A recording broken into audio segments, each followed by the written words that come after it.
ug nga ang atong pagkinabuhi dinhi sa yuta nga nahisubay diha sa kinabuhi ni Kristo. Sa kinabuhi Kristohanon makita diha sa atong pagpuyo, sa atong katilingban, sa atong pagpakiglambigit, sa atong isip-kainon. Maayo nga pangutanon nato ang atong kaugalingon kung giunsa nato pagpuyo ang atong kinabuhi ubad sa atong isip-katawo.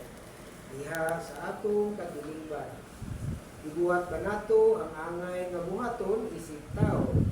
Na kinabuhi ba kita nga may dignidad o girespeto ba nato ang katungod o dignidad sa iba? Makasulti ba kita nga andam na kita matubang sa kamatayon? O kung dili pa, doon na kita ay panahon sa pagpangandam alam ni ini. Kay kitang tanan kadulong man sa kamatayon.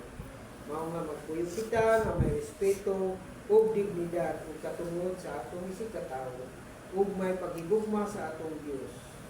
Mga igsuon, kini o sa lamang kapaagi sa pagpangandam ang usap sa atong umaabot nga kamatayon. Mga igsuon, mahimo ang atong igsuon, andam sa kamatayon, apan ang dili andam ang mga tatunod, ang mga mahibilin, mao ang dili andam sa pagdawat niini.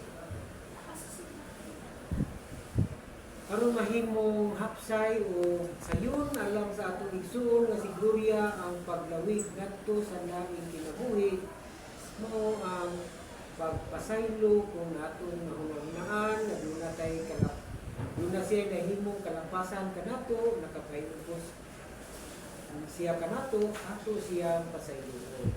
O kung sa atong paminaw, aduna po kita, adunay nahimong makapahimos kaniya, makainit kita sala bato kaniya, mangayo kita pasaylo. Karon nga sa ingon niya na, dali kung sayon ang iyang paglawig ngadto sa laking